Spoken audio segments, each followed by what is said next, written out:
Hello, my name is Sheelagh Clarke. I am the Interim Coordinator for Youth and Young Adult Ministry in the Diocese of Newark. My name's Kathy DeWalt. I am from St. Luke's, Montclair, and I'm here as a chaperone with the youth delegation from the Diocese of Newark. During our time here in the last 5 days, there's been much to see and do.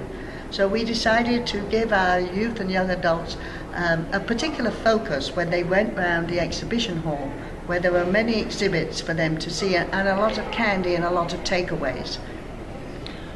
We asked them to each find which exhibit, which program of the church spoke to them the most, and to come back to us and give a presentation on why it called them into the future of the church. They brought back some really interesting information. It shows that they engaged and they listened and talked with people at a level which I think will surprise you. Hi, my name's Jillian and I'm from Christ Church Newton in New Jersey. I'm Shelby. I'm from Christ Church Newton in New Jersey as well. I'm Shayla. I'm from House of Prayer in Newark. And we chose the Episcopal Relief and Development Program that focuses on long-term relief for over 40 countries and 3 million people worldwide, and they go through local Episcopal churches to provide tools to help educate children, provide agricultural resources, and help the sick. Hello, my name is Ben and I'm from the St. Luke's Montclair. Hi, I'm Rosemarie and I'm from St. Martin's, Bridgewater. And we chose the Episcopal Relief and Development Organization. So what this organization does mostly is provide relief and development, hence the name, to third world countries.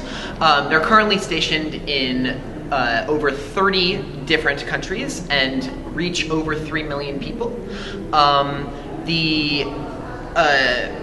The things that they focus on mostly are providing education and more renewable resources to different villagers, specifically following the age-old phrase of give a man a fish and he'll eat for a day.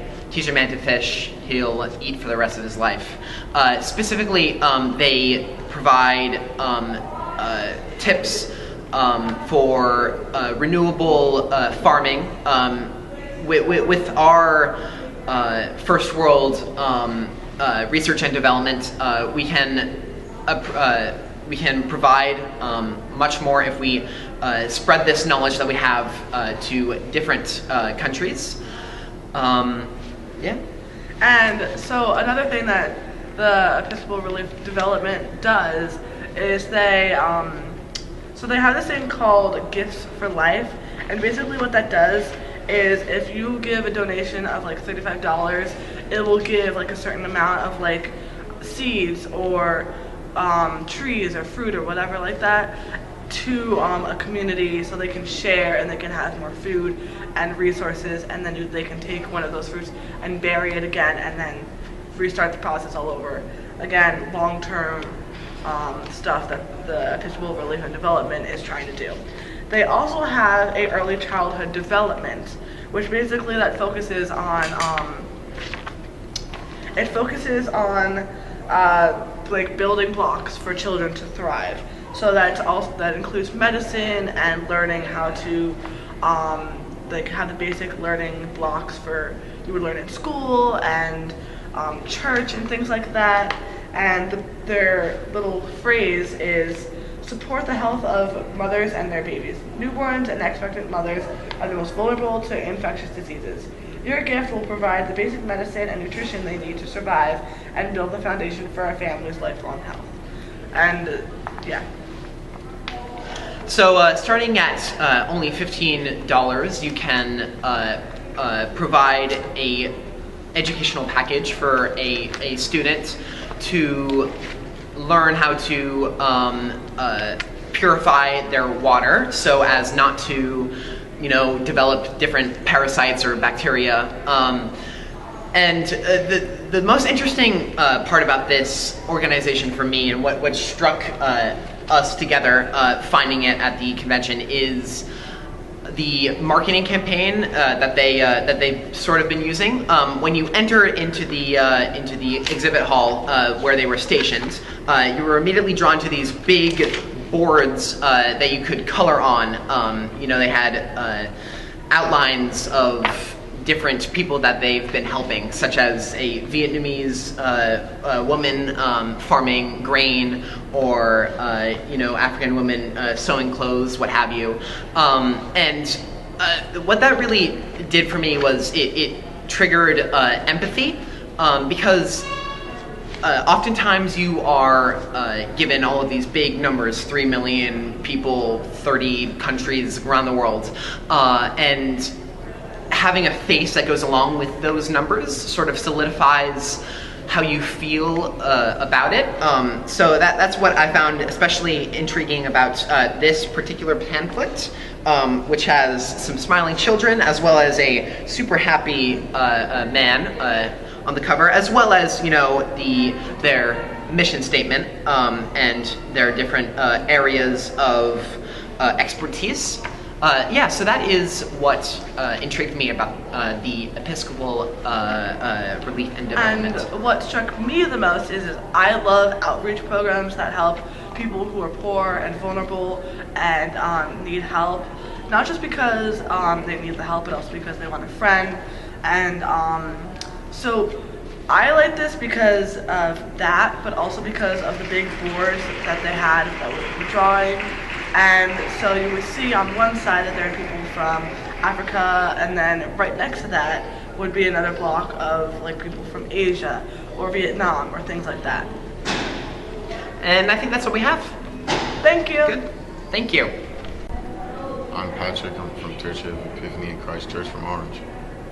I'm Donald. I'm from Grace Church, Van Horst in Jersey City. I'm Aaron from St. Luke's Church in Montclair. And we chose the Orders of the Daughters of the Kings. And we chose this because of the title. The title really piqued my interest because I didn't entirely understand it. So it really made me want to learn about it more. So the main mission of this organization is to spread the love of God through all people, but especially girls. And they want to spread the love of God and the love of Jesus Christ through young girls so that they can better understand who Jesus Christ is. The Order of the Daughters of the King, the girls range from ages 7 to 21, and at 16 they become senior members. They're roughly an all-girls organization. They focus on really focus on bringing up young women from their lives. They try to never bring negativity into their lives. They always try to keep them up. They always try to only look forward. They're truly a good group because they focus on prayer. They focus on just God and love in general. They never stray from their promise, and I know this is because each girl, they wear a necklace, a silver necklace with a cross, and I believe three or 6 rings on each side. And then that is a symbol of their promise. Their promise was for His sake. It reminds them for His sake, the promise that they took. It is the promise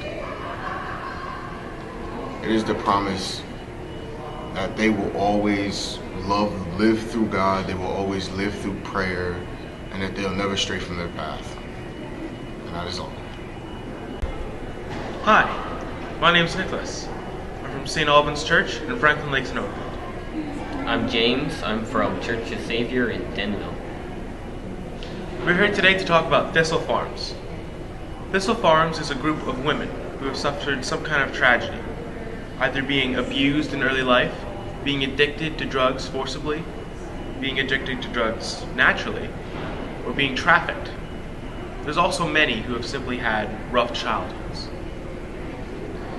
Thistle Farms is an organization that takes these women at an early age and puts them into a sort of halfway house called Miranda House.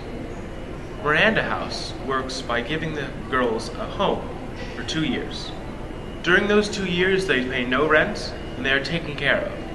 But in exchange, they help to work for Thistle Farms or other organizations.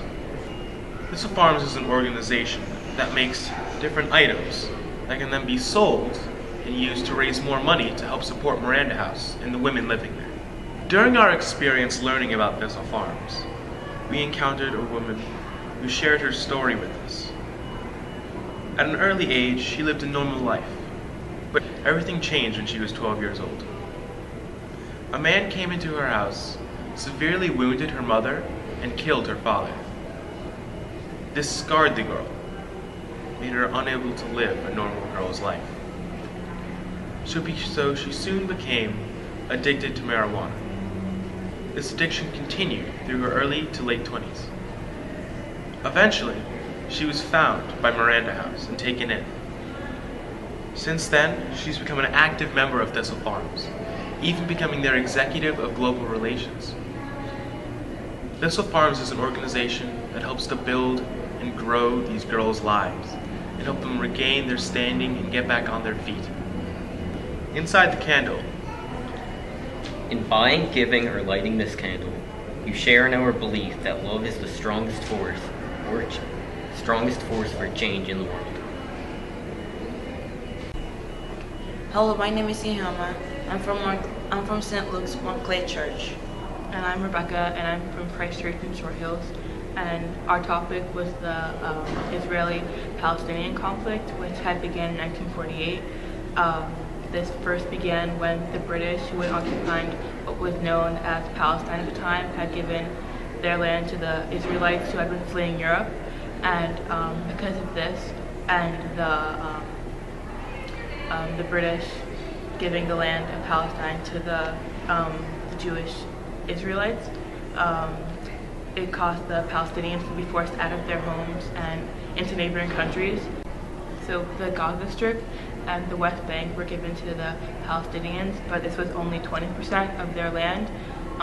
And so to contain the Palestinians, the Israelites had built a wall which borders the land of the Gaza Strip, and this causes them to be contained inside their homes, which causes more conflict because they aren't allowed to truly experience what was their land. So in this paper we got, the magazine shows about how the children are being killed, and many people are being killed in Jerusalem, and how unfair this is being said on this magazine. We also got how the Jewish people treats the Palestinians with racism, and here you can see that a woman is spitting on some Palestinian women to get them out of the women hall that they're trying to get in. Okay, so there are some killings in Jerusalem, which is unfair. The Israelites should stop killing, and instead of killing, they should go with peace and try to make some peace. There are some Jewish people that think differently. They're called Jewish seeking peace. So the Jewish peace trying to get peace between the Israelites and the Palestinians. And one of the resolutions that we've come up with would be to stop the discrimination that's happening, and to just eliminate any human rights violations that were happening between the two groups.